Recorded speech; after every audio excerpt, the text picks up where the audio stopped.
આ રીતે મુનિશ્રેષ્ઠ ભરદ્વાજજીએ તેમનું સમાધાન કરીને કહ્યું, હવે આપ લોકો અમારા પ્રેમપ્રિય અતિથિ બનો અને કૃપા કરીને કંદમૂળ ફળ ફૂલ જે કંઈ અમે આપીએ તેનો સ્વીકાર કરો. મુનિના વચન સાંભળીને ભરતજીના હૃદયમાં શોક થયો કે આ કટાણે ઘણો કઠિન સંકોચ આવી પડ્યો. વળી ગુરુજનોની વાણીને મહત્વપૂર્ણ આદરણીય સમજીને ચરણોની વંદના કરીને હાથ જોડીને બોલ્યા, હે નાથ, આપની આજ્ઞાને માથે ચડાવી એનું પાલન કરવું એ અમારો પરમ ધર્મ છે. ભરતજીના આ વચન મુનિશ્રેષ્ઠના મનને ઘણા ગમ્યા. તેમણે વિશ્વાસપાત્ર સેવકો અને શિષ્યો પાસે બોલાવ્યા અને કહ્યું કે ભરતજીની પૌર્ણાગત કરવી જોઈએ. જઈને કંદમૂળ ફળ લાવો. તેમને હે નાથ ઘણું સારું કહીને શીશ નમાવ્યા અને પછી તે ઘણા આનંદિત થઈને પોતપોતાના કામે ચાલી નીકળ્યા. મુનિને ચિંતા થઈ કે અમે ઘણા મોટા મહેમાનોને નિમંત્ર્યા છે. હવે જેવા દેવ હોય તેવી જ એમની પૂજા પણ થવી જોઈએ. આ સાંભળીને રિદ્ધિઓ અને અણિમાદી સિદ્ધિઓ આવી ગઈ અને બોલી, હે ગોસાઈ, જેવી આપની આજ્ઞા હોય અમે એવું કરીએ. મુનિરાજે પ્રસન્ન થઈને કહ્યું, નાના ભાઈ શત્રુઘ્ન અને સમાજ સહિત ભરતજી શ્રી રામચંદ્રજીના વિરહમાં વ્યાકુળ છે. એમનું આતિથ્ય સત્કાર પૌર્ણાગત કરીને એમના શ્રમને દૂર કરો. રિદ્ધિ સિદ્ધિઓ મુનિરાજની આજ્ઞાને માથે ચડાવીને પોતાને મોટી ભાગ્યશાળી જાણી સર્વે સિદ્ધિઓ પરસ્પર કહેવા લાગી, શ્રી રામચંદ્રજીના નાના ભાઈ ભરત એવા અતિથિ છે જેમની સરખામણીએ કોઈ આવી નથી શકતા. માટે મુનિઓના ચરણોની વંદના કરીને આજે એવું જ કરવું જોઈએ કે જેથી સમસ્ત રાજ સમાજ સુખી થાય. આમ કહીને તેમણે ઘણા સુંદર ઘરો બનાવ્યા, જેમને જોઈને વિમાન પણ લજાઈ જાય છે. તે ઘરોમાં ઘણા જ ભોગ, ઇન્દ્રિયોના વિષય અને ઐશ્વર્ય ઠાઠ માઠનો સામાન ભરીને મૂકી દીધો, જેને જોઈને દેવો પણ લલચાઈ ગયા. દાસ દાસી સર્વે પ્રકારની સામગ્રી લઈ મન દઈને તેમના મનોને જોતા રહે છે, અર્થાત તેમના મનની રુચિ પ્રમાણે કરતા રહે છે. જે સુખનો સામાન સ્વર્ગમાં પણ સપને નથી એવો સર્વે સામાન સિદ્ધિઓએ પળભરમાં હાજર કરી દીધો. પ્રથમ તો તેમણે હર કોઈને અયોધ્યાથી આવેલાને જેની જેવી રુચિ હતી એવા સુંદર સુખદાયક નિવાસ સ્થાન આપ્યા અને પછી પરિવાર સહિત ભરતજીને નિવાસ સ્થાન આપ્યા, કારણ કે ઋષિ ભરદ્વાજજીએ એવી જ આજ્ઞા આપી હતી. ભરતજી ઈચ્છતા હતા કે એમના બધા સાથીઓને આરામ મળે, એટલે એમના મનની વાત જાણીને મુનિએ પ્રથમ તો લોકોને સ્થાન આપીને પછી સપરિવાર ભરતજીને સ્થાન આપવા માટે આજ્ઞા આપી હતી. મુનિશ્રેષ્ઠે તપોબળથી બ્રહ્માને પણ ચકિત કરી દેનાર વૈભવને રચી નાખ્યું. જ્યારે ભરતજીએ મુનિના પ્રભાવને નિહાળ્યો તો એની સામે એમને ઇન્દ્ર, વરુણ અને યમ, કુબેર આદિ બધા લોકપાળોના લોકો તુચ્છ જણાયા. સુખની સામગ્રીનું વર્ણન નથી થઈ શકતું, જેને જોઈને જ્ઞાની લોકો પણ વૈરાગ્ય ભૂલી જાય છે. આસન, સેજ, સુંદર વસ્ત્ર, ચંદરવા, વન, બગીચા, જાત જાતના પક્ષી ને પશુ, સુગંધિત ફૂલ અને અમૃત સમાન સ્વાદિષ્ટ ફળ, અનેક પ્રકારના તળાવ, કૂવા, વાવ આદિ નિર્મળ જળાશય તથા અમૃતને પણ અમૃત લાગે તેવા સ્વાદિષ્ટ અને પવિત્ર ખાનપાનના પદાર્થ હતા, જેને જોઈને રામવિયોગમાં વ્રત રાખનારા બધા અયોધ્યાવાસીઓ સંયમી વિરક્ત મુનિની જેમ સંકોચાઈ રહ્યા છે. એટલે કે સંયમીઓની જેમ વ્રત ભંગ થવાના ડરથી ભોગ ગ્રહણ કરવામાં સંકોચાય છે, તેવી જ બધા જ અયોધ્યાવાસી સંકોચાઈ રહ્યા છે. બધાના ઉતારાઓમાં મનવાંછિત વસ્તુ આપનાર કામધેનુ અને કલ્પ વૃક્ષ છે, જેને જોઈને ઇન્દ્રને ઇન્દ્રાણીને પણ અભિલાષા થાય છે, તેમનું મન પણ લલચાઈ જાય છે. વસંત ઋતુ છે, શીતળ મન સુગંધ ત્રણેય પ્રકારની હવા વહી રહી છે. બધાને ધર્મ, અર્થ, કામ અને મોક્ષ સારી પદાર્થ સુલભ છે. માળા, ચંદન, સ્ત્રી આદિ ભોગોને જોઈને સર્વે લોકો હર્ષ અને વિસ્મયને વશ થઈ રહ્યા છે.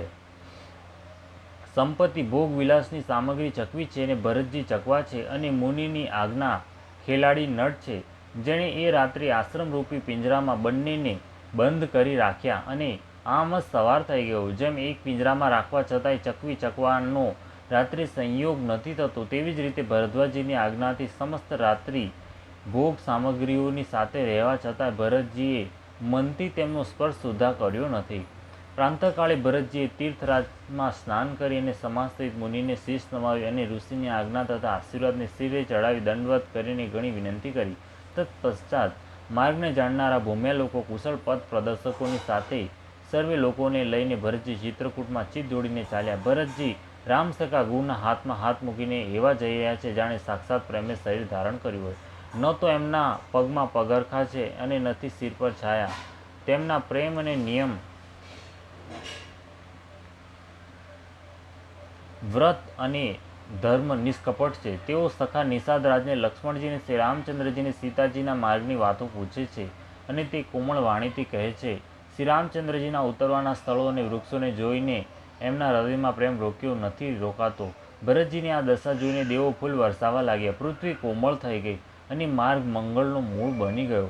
વાદળા છાયે કરીએ જાય છે. સુખ આપનારા સુંદર હવા વહી રહી છે. ભરતજીને જતી વખતે માર્ગ જેવો સુખદાયક થયો તેવો શ્રી રામચંદ્રજીને પણ થયો ન હતો.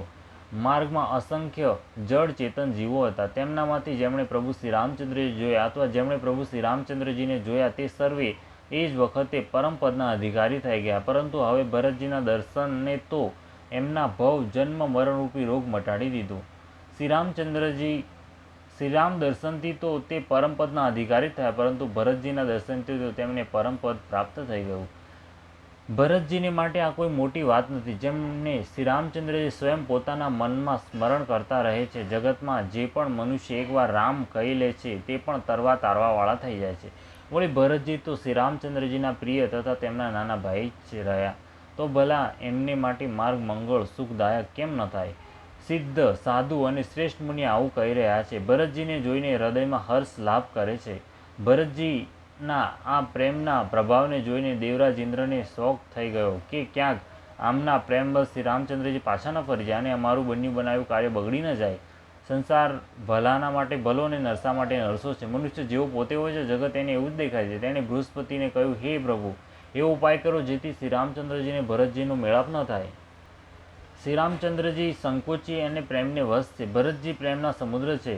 બની બનેલી વાત બગડવા માંગે છે, માટે કે કપટ સુધીને એનો ઉપાય કરો. ઇન્દ્રના વચન સાંભળતા દેવગુરુ ગૃહસ્થ મલકાયા. તેમણે ઇન્દ્રને 1000 નેત્ર હોવા છતાંય નેત્રહીન મૂર્ખ જાણ્યો અને કહ્યું, હે દેવરાજ, માયાના સ્વામી શ્રી રામચંદ્રજીના સેવકની સાથે કોઈ માયા કરે તો તે ઊંધી થઈને પોતાના પર જ આવી પડે છે. તે સમયે ગત વખતે તો શ્રી રામચંદ્રજીનું વલણ જાણીને કંઈક કર્યું હતું, પરંતુ આ સમયે કુચાલ કરવાથી હાનિ થશે. હે દેવરાજ, શ્રી રઘુનાથજીનો સ્વભાવ સાંભળો. તે પોતાના પ્રતિ કરેલા અપરાધને ક્યારેય રૂષ્ટ નથી થતા, પરંતુ જો કોઈ એમના ભક્તનો અપરાધ કરે છે તે શ્રી રામચંદ્રજીની ક્રોધાગ્નિમાં બળી જાય છે. લોક અને વેદ બંનેમાં ઇતિહાસ કથા પ્રસિદ્ધ છે. આ મહિમાને દુર્વાસાજી જાણે છે. આખું જગત શ્રી રામચંદ્રજીને જપે છે. તે શ્રી રામચંદ્રજી જેમને જપે છે તે ભરતજી સમાન શ્રી રામચંદ્રજીનો પ્રેમી કોણ હશે? હે દેવરાજ, રઘુકુળ શ્રેષ્ઠ શ્રી રામચંદ્રજીના ભક્તનું કાર્ય બગાડવાની વાત મનમાં પણ ન લાવો. આમ કરવાથી લોકોમાં અભ્યાસ અને પરલોકમાં દુઃખ થશે અને શોકનો સામાન દિવસે દિવસે વધતો જશે. હે દેવરાજ, અમારો ઉપદેશ સાંભળો. શ્રી રામચંદ્રજીને પોતાના સેવક પરમ પ્રિય છે. તે પોતાના સેવકની સેવામાં સુખ માને છે અને સેવકની સાથે વેર કરવાથી મોટો ભારી વેરી માને છે. યદ્યપિ તે સમાન છે, તેમનામાં ન રાગ છે ન રોષ, અને તે કોઈના પાપ પુણ્ય અને ગુણ દોષોય ગ્રહણ નથી કરતા. તેમણે વિશ્વમાં કર્મને જ પ્રધાન કરી રાખ્યું છે. જે જેવું કરે છે તે તેવું જ ફળ ભોગવે છે. તો પણ તે ભક્ત અને અભક્તના હૃદયના અનુસાર સમ અને વિષમ વ્યવહાર કરે છે. ભક્તને પ્રેમથી ગળે લગાવે છે અને અભક્તને મારીને તારી દે છે. ગુણરહિત, નિર્લેપ, માનરહિત અને સદા એકરસ ભગવાન શ્રી રામ ભક્તના પ્રેમ વસ્તે સગુણ થયા છે. શ્રીરામજી સદા પોતાના સેવકો ભક્તોની રુચિ રાખતા આવ્યા છે. વેદ, પુરાણ, સાધુ અને દેવો આના સાક્ષી છે. આવું હૃદયમાં જાણીને કુટિલતા છોડી દો અને ભરતજીના ચરણોમાં સુંદર પ્રીતિ કરો. હે દેવરાજ ઇન્દ્ર, શ્રી રામચંદ્રજીના ભક્ત સદા બીજાના જ હિતમાં લાગ્યા રહે છે. તે બીજાઓના દુઃખે દુઃખી અને દયાળુ હોય છે. વળી ભરતજી તો ભક્તોના શિરોમણી છે. તેમનાથી બિલકુલ ન ડરો.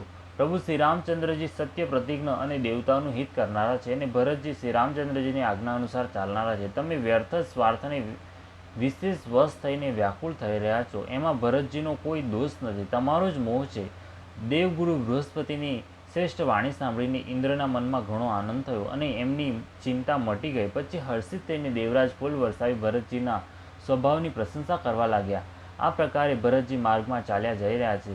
તેમની પ્રેમમય દશા જોઈને મુનિ અને સિદ્ધ લોકો પણ ઈર્ષાપૂર્વક પ્રશંસા કરે છે. ભરતજી જ્યારે રામ કહીને લાંબો શ્વાસ લે છે ત્યારે જાણે ચારે બાજુ પ્રેમ ઉભરાઈ ઉઠે છે.